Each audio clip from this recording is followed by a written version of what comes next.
표현을 이게 은연중에 생각하게 하더라고요. 예. 정치권들이 촛불 집회를 통해서 나타난 민의와 민심을 등에 업고 그때 비로소 용기를 내가지고 지금 일들을 이렇게 처리해 나가는 과정을 우리가 보지 않습니까? 예. 거사에는 동조 세력이 필요한 거예요. 물론 긍정적인 의미의 동조 세력이죠. 부정적인 의미의 동조 세력이 아니라. 여기서는 뭐예요? 다윗의 왕조를 계승해 나가기 위해서 다윗의 왕손인 요아스를 왕위에 옹립하려는 이런 선의적인, 긍정적인 이런 거사를 이제 추진함에 있어서 먼저 뭐예요? 백부장들의 동의를 얻는 거예요. 이 백부장들이 말 그대로 군대 참모들이고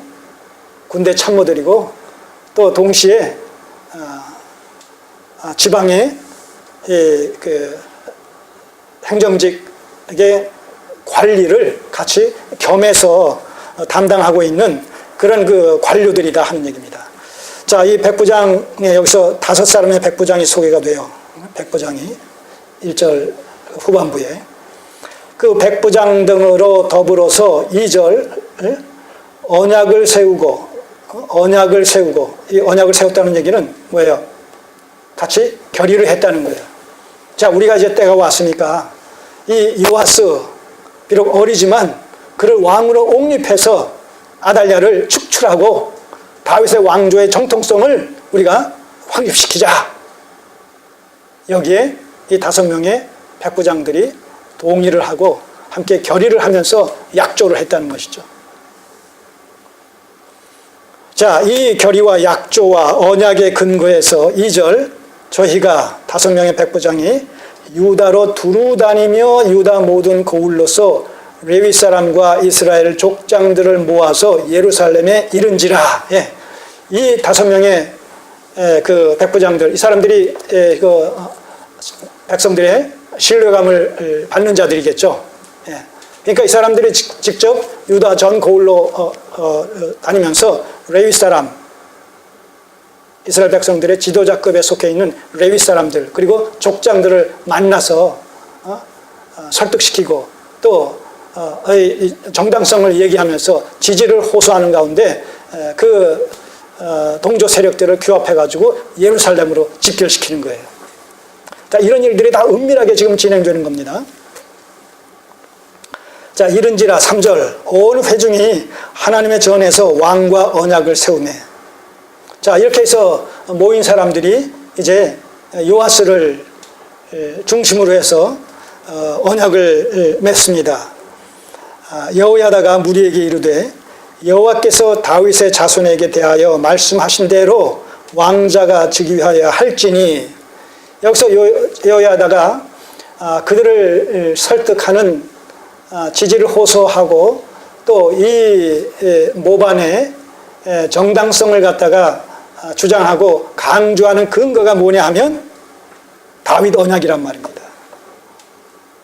다윗 언약을 통해서 하나님께서 다윗의 이 왕위를 계속 보존하시고 다윗 왕국을 보존하셔서 영원히 견고케 해주시겠다라는 이 다윗의 언약의 근거에 봤을 때 지금 아달랴는 역성혁명을 일으킨 자요, 다윗의 언약과는 무관한 자요, 마땅히 처단할 자가 아니냐.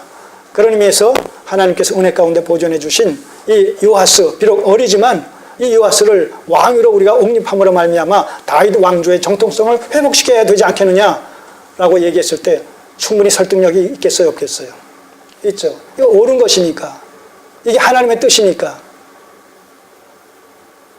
오늘 마찬가지입니다.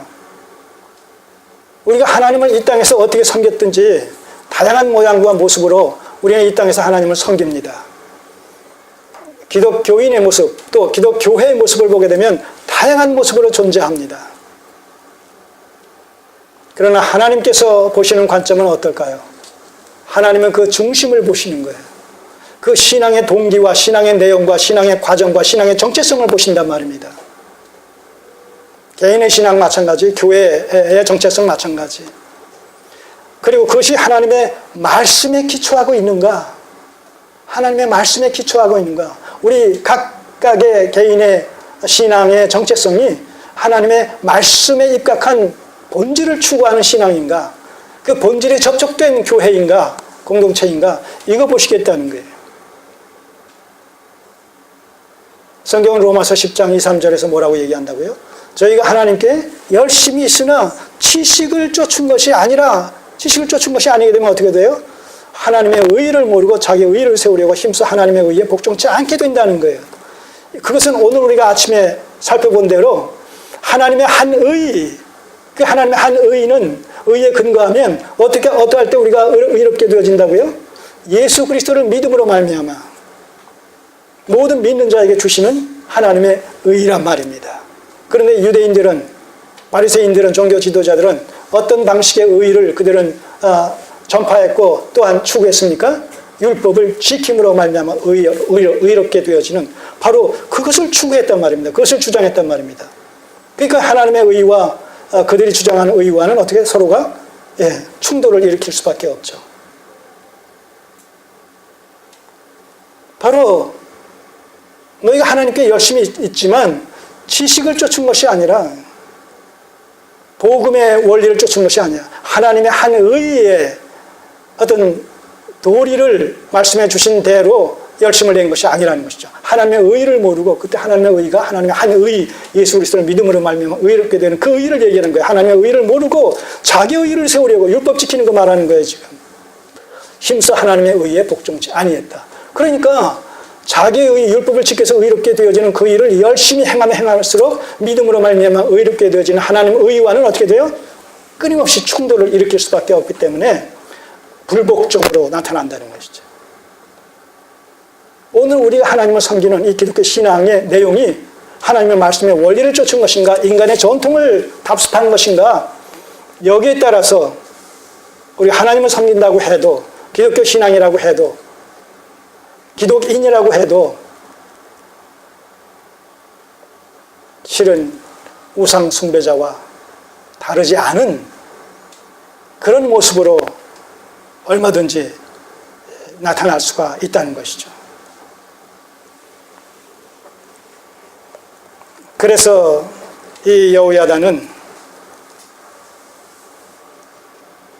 아달랴를 축출하고 요아스, 이 어린 왕을 다시 옹립하는 이런 맥락 속에서 철저히 하나님의 약속의 말씀, 다윗 언약, 이것을 근거 삼아 여기에 입각해서 이 모반의 당위성을 그리고 정당성을 설파하면서 지지를 호소한 것이죠. 자, 여기 이의가 있을 수 있겠어요, 없겠어요? 지금 이 백성들도 아달랴의 어떤 그 폭정하에서 우상숭배적 신앙을 강요받으면서 얼마나 많은 불의와 부조리가 팽배되어 있었겠어요, 그 통치하에서. 그러니까 약하기 때문에, 힘이 약하기 때문에, 누군가가 그 일을 먼저 행하지 않기 때문에 눈물을 머금고 억지 춘향격으로 그렇게 아마 참고 어쩔 수 없이 감당하면서 지냈을 것이라는 것을 우리는 충분히 문맥 속에서, 분위기 속에서 파악할 수가 있습니다. 이때 여호야다가 이제 기치를 들고 명분을 가지고 또 실리를 가지고 정당성을 가지고 이렇게 거사를 계획해서 추진하고자 할 때 거기에 동조하지 않을 수 없는 것이죠. 적극 동조하는 이런 분위기가 조성이 되어지는 것이죠. 자, 그러자 이제 구체적으로 모인 사람들을 향해서 그들이 동의를 하고 지지를 이끌어내자 4절부터 7절까지 이제 그들에게 이 거사를 위한 업무 분장을 합니다. 업무 분담을 한단 말이죠. 업무 분담을. 각자 역할 분담을 맡기는 것이죠. 그것이 4절부터 7절까지의 내용입니다. 4절 보시면 이제 너희는 이와 같이 행하라 하면서 업무 분담, 거사 계획을 구체적으로 하더라죠. 너희 제사장과 레위 사람 곧 안식일에 근무했던 입번한 자의 3분의 1은 문을 지키고 3분의 1은 왕궁에 있고 3분의 1은 기초문에 있고 백성들은 여호와의 전 뜰에 있을지라. 6절 제사장과 수종들은 레위 사람은 거룩한 즉 여호와의 전에 들어오려니와 그 외에 다른 사람들은 일반인들은 들어오지 못할 것이니 모든 백성은 여호와의 명하신 바를 지킬지라. 뜰에서 자기 역할을 또 담당하라는 것이죠. 7절 레위 사람은 각각 손에 병기를 잡고 왕을 호위하며 다른 사람이 전에 들어오거든 죽이고 왕에 출입할 때에 시위할지니라. 자, 이렇게 이제 무기까지 다 배분을 하고 만일에 있을 사태에 대비하면서 하나하나 이 어린 요하스 옹립을 위한, 즉위식을 위한, 대관식을 위한 이런 절차에 하나하나 차근차근 들어가는 것이죠. 자, 8절 레위 사람과 유다 무리가 제사장 여호야다의 모든 명한 바를 준행하여 이제 실행으로 들어가는 거예요. 계획과 그 다음에 실행으로 들어가요. 준행하여 각기 수하의 안식일에 입번할 자와 안식일에 출근할 자를 거느리고 있으니, 그러니까 이 안식일날 근무하기 위해서 또 근무하고 나서 돌아가는 이런 사람들을 다 홀딩을 시킨 것이죠.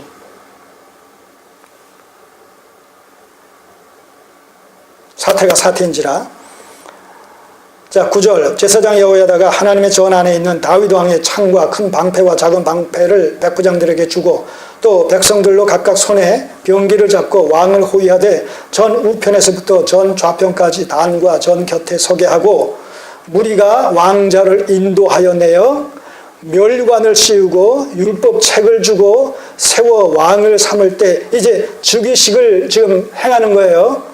행할 때 여호야다와 그 아들들이 저에게 기름을 붓고 모두 왕의 만세를 부르니라.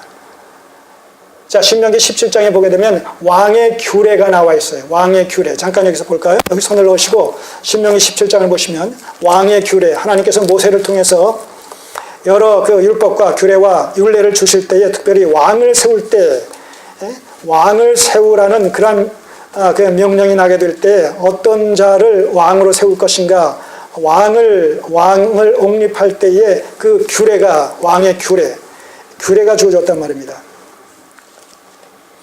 자, 14절 17장 14절 네가 네 하나님 여호와께서 내게 주시는 땅에 이르러 그 땅을 얻어 거할 때에 만일 우리도 우리 주위의 열국같이 우리 위에 왕을 세우리라는 뜻이 나거든. 15절 반드시 네 하나님 여호와의 택하신 자를 네 위에 왕으로 세울 것이며. 자, 그러니까 지금 아달랴는 정당하게 왕의 규례를 쫓아 지금 왕 위에 오른 자예요? 아니란 말입니다. 네 위에 왕을 세우려면 네 형제 중에 한 사람으로 할 것이요. 특별히 남유다는 지금 다윗의 등불, 다윗의 왕손들, 다윗의 가계를 통해서 다윗의 후손들 중에 왕을 세워야 된다는 것이죠.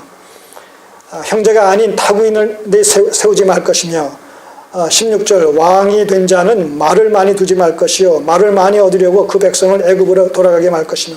이것은 뭐예요? 하나님을 의지하는 것보다 어떤 무기를 먼저 의존하려는 이런 인본주의적인 이런 생각을 가져서는 안 된다는 것이죠. 뭐 무기를 두지 말라 하는 그런 것보다는 이런 것을 무기를 많이 비축하게 되면 어떻게 돼요? 하나님을 의뢰하고 의지하는 것보다 무기를 의지하고 의뢰하는 그런 우리가 미혹을 받게 되지 않습니까? 그래서 철저히 하나님을 믿고 의지하라 하는 얘기죠. 전쟁의 승패가 누구에게 있다고요? 하나님께 있는 것이지 무기의 많고 적음에 군사력의